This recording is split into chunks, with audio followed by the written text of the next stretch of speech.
Նախորդ շաբաթվա վերջին շատ հետաքրքիր մի իրադարձություն է տեղի ունեցել, կարծում եմ շատ քննարկման հնարավորություն չենք ունեցել, որովհետև այլ հարցեր էին քննարկվում։ Մասնավորապես Նիկոլ Փաշինյանը ԵԱՏՄ նիստի ժամանակ կարծում եմ բավականին ռացիոնալ եւ բավականին ճիշտ շեշտադրումներով ելույթ է ունեցել։ Մասնավորապես ինչ է ասել վերջինս։ Ասում է. Մենք հասկանում ենք, որ Եվրասիական տնտեսական միությանը եւ Եվրոպական միությանը միաժամանակյա անդամակցությունն անհնար է։ Մի բան, որ մենք ամիսներ շարունակ ասել ենք եւ չգիտես ինչու դա որոշակի հակազդեցություններ առաջացնում քաղաքական մեծամասնության կողմից։ Սակայն նշված օրենքի խոսքը այն օրենքի մասին է, որ այս դահլիճում քննարկվել է process-ի սկսման եւ անդամակցության գործընթացի մեկնարկի վերաբերյալ։ Սակայն նշված օրենքի ընդունման փաստն ինքնին չի նշանակում, որ Հայաստանն այսօր ԵՄ անդամ դառնալու հնարավորություն ունի։ Երբ ապագայում Հայաստանը որակապես պատրաստ լինի ԵՄ-ին անդամակցությանը, դա նույնպես չի նշանակի, որ մեր երկիրն ինքնաբերաբար կդառնա ԵՄ անդամ, չես կարող չհամաձայնել այս ամեն ինչի հետ։ Դրա համար դեռևս անհրաժեշտ կլինի եւ մի քանի գործընթացներ է նշում, որը եւս շատ տրամաբանական է։ Առանց թվարկված փուլերից առնվազն մեծ մասն անցնելու, նշված հարցերով հանրաքվեի անցկացումը կլինի բովանդակազուրկ եւ կնշանակի, որ մենք մեր քաղաքացիներից ակնկալում ենք պատասխան մի հարցի,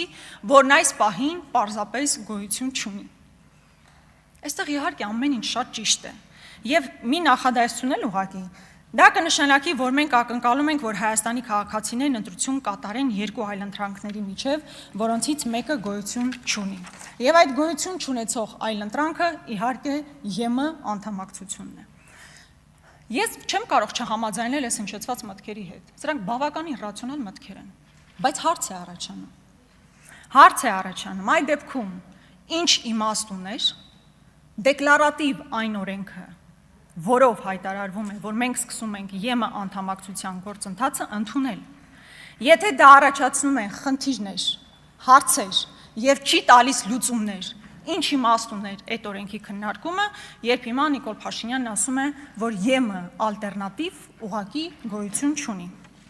Այդ դեպքում հարց է առաջանում, թե ինչու է օրինակ Նիկոլ Փաշինյանը կամ միգուցե Արադ Միրզոյանը գնում Եվրոպական միություն, Բրյուսել եւ ասում մեզ օգնեք, որպեսզի մենք պայքարենք Ռուսաստանից մեր դեմ իրականացվող հիբրիդային պատերազմի դեմ։ Էդ էլ չենք հասկանում։ Կամ այն խոսույթը, որ դուք գիտեք, բա դուք ուզում եք գնա գուբերնիա,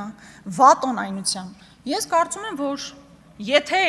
ընկալելի է քաղաքական մեծամասնության համար, որ ԵՄ ալտերնատիվա գոյություն չունի, ԵՄ անդամակցության հեռանկար գոյություն չունի, այդ դեպքում ինչու են ՀՄԵԿ-ի տաղավար հրավիրվում մարդիկ, ովքեր առավոտից երեկո, ում անունները առանձնապես չգիտենք էլ, առավոտից երեկո խոսում նրա մասին, որ Ռուսաստանը թշնամի է եւ պետք է րոպե առաջ իրանցից պոկվել։ Այսօր փաստացի հազարավոր ընտանիքներ, հազարավոր մարդիկ կքածեն վարկերի տակ միայն ու միայն ձեր վարած քաղաքականության հետևանքով, որը ալտերնատիվա չէ, այսինքն ձեր գոյություն չունեցող ալտերնատիվայի համար այսօր հազարավոր մարդիկ իսկապես տուժում են։